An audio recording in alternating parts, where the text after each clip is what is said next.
Hello everybody, this is Lil Ninja, and welcome back to another episode of Neenja's Empire. In the last episode, we kind of finished on a bad note. We were working on these farms, the beetroot and wheat farms, and I was having some real struggles with the villagers, and so I just sort of gave up. And in between episodes, I've really been putting in the time and doing the grind, and I got the two farms up and running.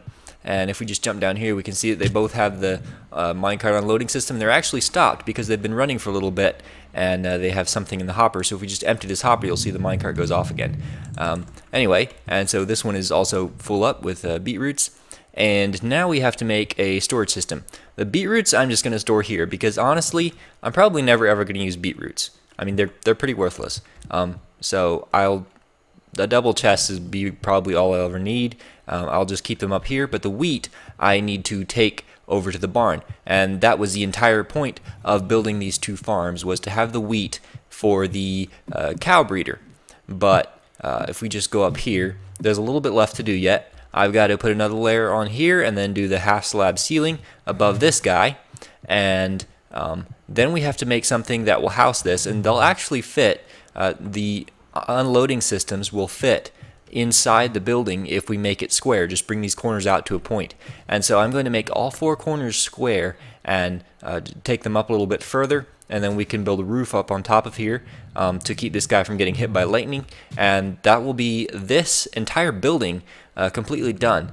And what in the world happened to that roof over there? It must have got struck by lightning while I was working over here. Okay, well, we'll have to fix that next. But for now, a roof on this place. So it is coming together quite nicely. It's all boxed in, the villager up there is covered up, and here I just decided to put the chests in the wall, and I mean, goodness gracious, who in the world is ever going to use that many beetroots? But over here in the corner we have a problem where these are too close to here. In fact, this one actually touched. So I'm just going to take these down for now, and we'll have to figure something out eventually. Maybe we can do like an overhang out here or something, or maybe we can even, because there's a gate down here that goes into the river, maybe we can close that in and then build like a bridge that extends out to that part of the land, which could be pretty cool, like a diagonal directional bridge. But yeah, so these are going to have to come down, and then I'm going to have to do the roof up top. And I think what I'm probably going to do is just do the same shape as the one that was there before, because I mean, come on, that one was pretty cool. But so yeah, it's gonna be a bit of a grind to put that thing back up, because I think I'm also going to do gables on it as well, just to close it in nicely and not have any open spaces up there. And maybe eventually we can put an elevator in one of the corners, because well, like the farm itself has the corners cut off, and since I closed them in, there's these hollow gaps. We can do like an elevator here, and then do like a mass item storage system up here or something like that, you know, for all our cobblestone and smooth stone and stuff that we just have tons and tons of. So yeah, I'm going to go ahead and build the whole roof, because you guys have seen this before, and then get back to you when it's completely done. Well, I have just been slaving away, and this entire roof is up, and I just love that shape. It's so cool. But if we pop outside here, you can see that the overhang, yeah, it's not doing much. And this is the same overhang that I had before, but because it was open on the sides instead of just this huge flat wall, it looked a lot bigger. So I think what I'm going to do is do the Swiss gable, where the overhang comes out at an angle like that, and then, you know, the peak is out way far. And the other thing I might do is add some windows up top there. But if we just go up here, you can see that there is a ton of space in the attic up here, because I brought the walls up so that if lightning strikes here on the corner, it's plenty far enough away from the villager that's right underneath this floor. So we're going to have a bunch of space up here for future projects. I don't have anything planned here, but just something to keep in mind. And I've done the one gable now, and just trying to decide if that's the right angle, and I think I messed it up there, but that looks about right. So now what I'm going to do is do that on the other three sides, and then I'm gonna do some experimenting with maybe putting some fence posts and adding some log pillars onto these walls, because right now they're pretty big and flat and gray. So try to bring some depth in, maybe add some spruce pillars like those in front of these walls, maybe like 4 on each wall, or do fence posts in the corners, something like that, just to put some depth onto the building. But for right now, I'm going to go ahead and finish the roof. Alright, so the roof has been brought out to a point on all 4 sides, and it is really making these sides look very flat. But before I get to detailing those, check this out. In the time that it took us to build that roof, we have filled up 2 double chests with beetroots and beetroot seeds. Absolutely ridiculous. But it's made me think we're actually storing the wheat that we're getting from this farm as well in a dropper.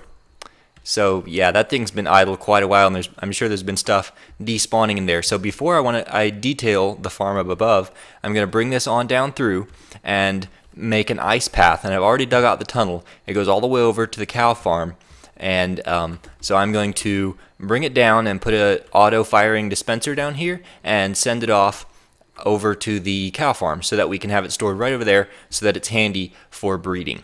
So this is where the dropper goes. It spits the items out onto the ice path that way, and here's a little life hack.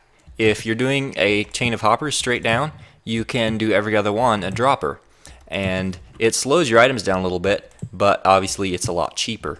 So I try to do this on pretty much every time I do a chain like this, an upright chain.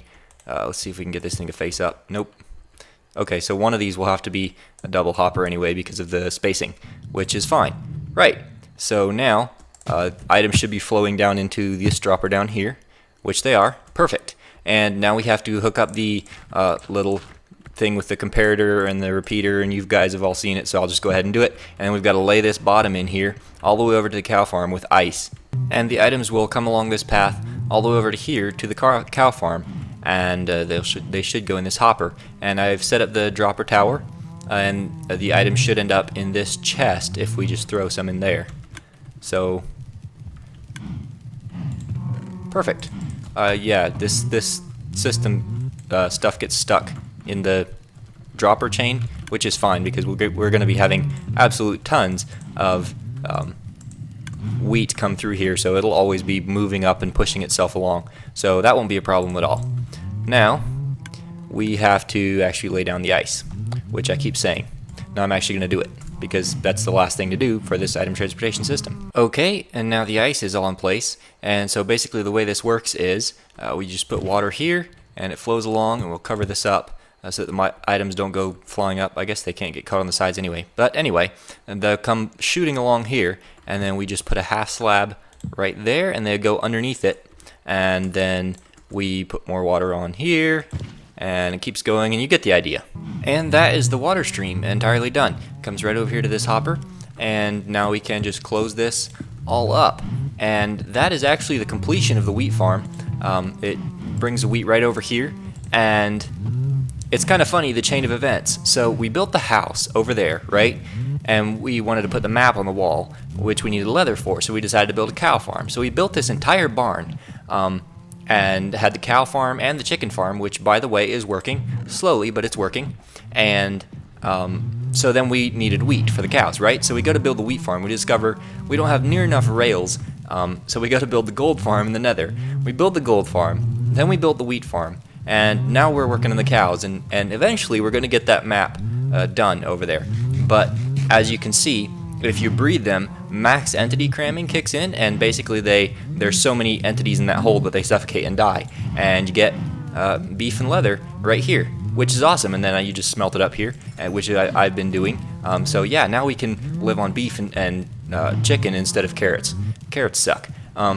So yeah, and we'll have all the wheat we could possibly need coming over into this chest once it gets here. Oh, right, I need to activate the dropper on the other side because I turned it off to keep it from spitting out all the wheat that we collected while I was building the path.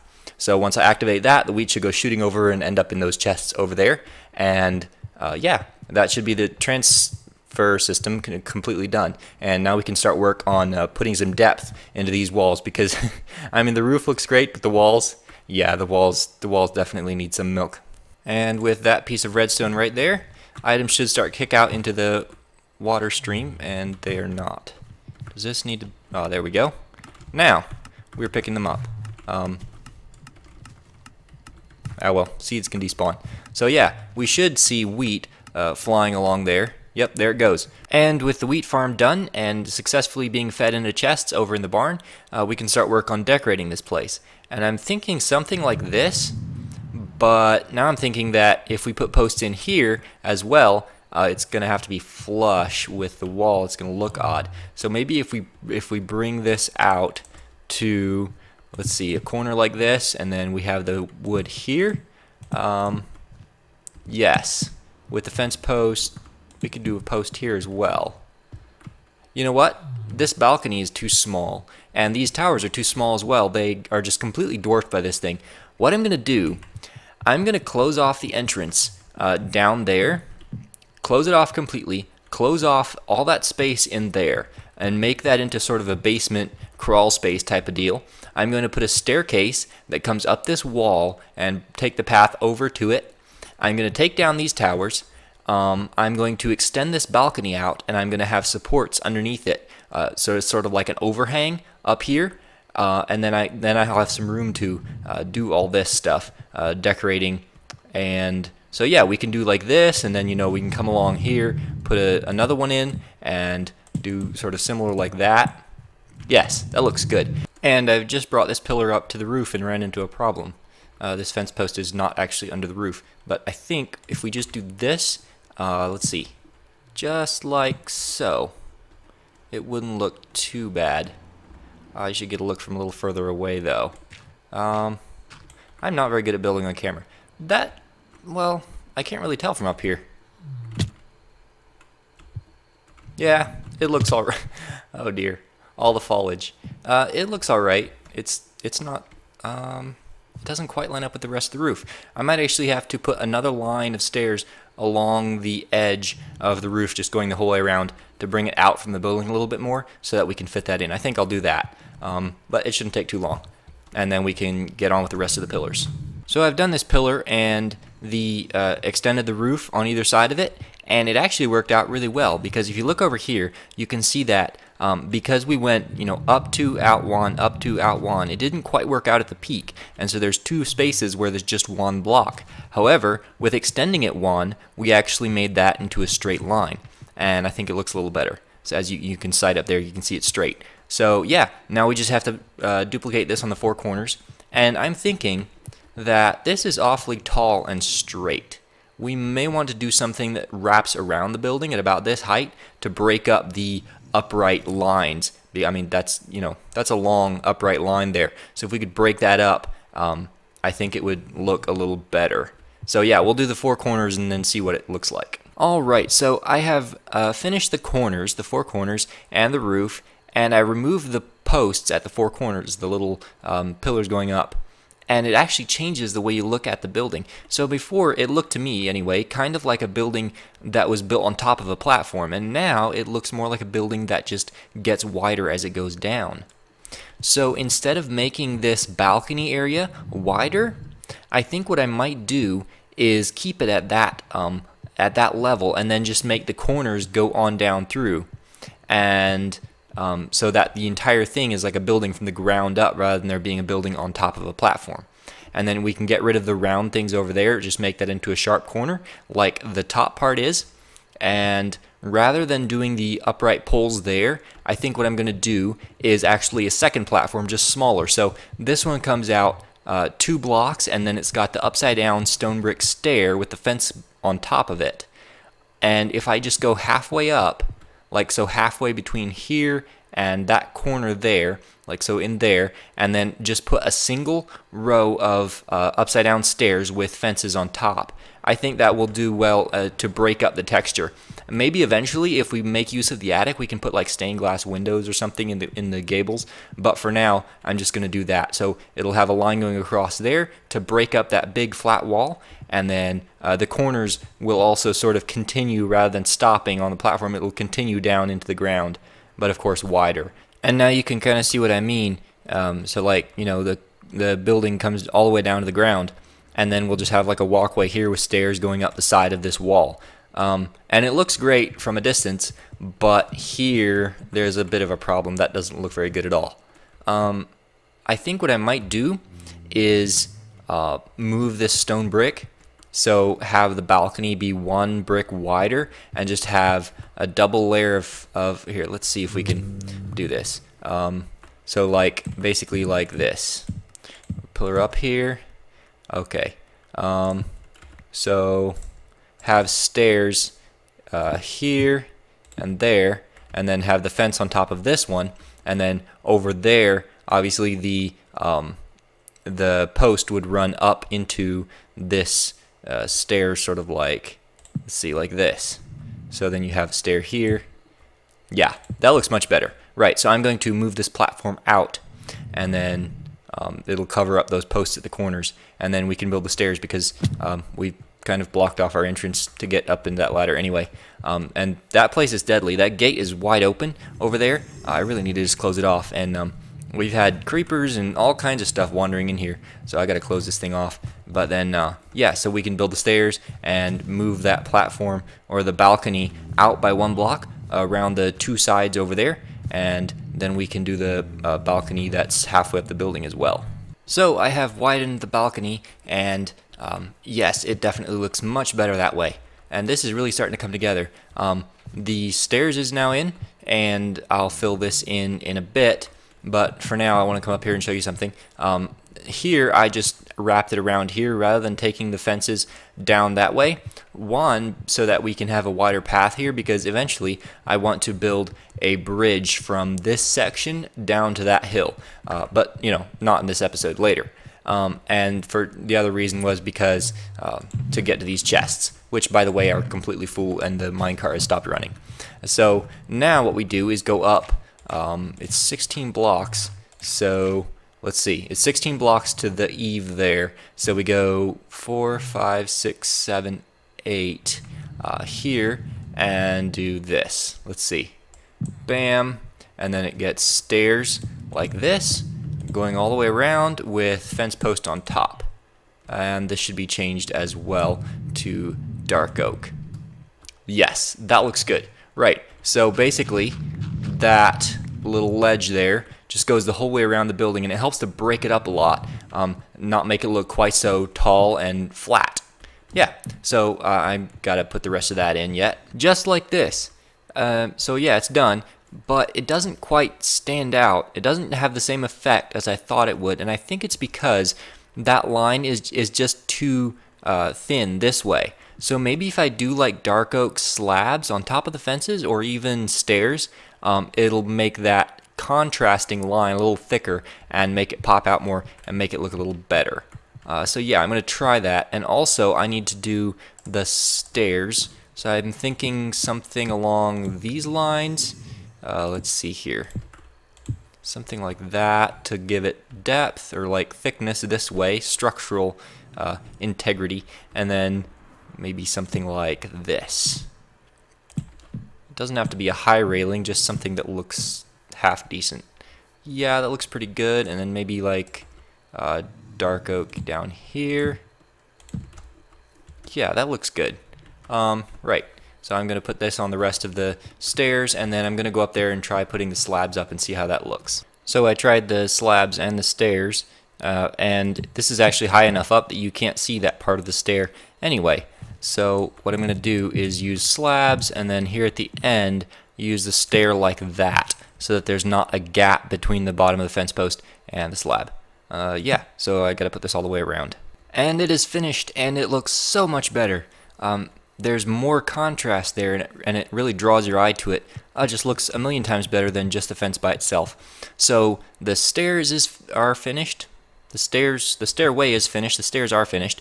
The gate back there is closed up. This building, to the best of my knowledge, is completely finished, and I've fallen in a puddle. And it's just perfect timing too, because I am all out of time for today. So I hope you enjoyed this episode. If you did, be sure to leave a like. It really helps out the channel, and I will see you in the next one.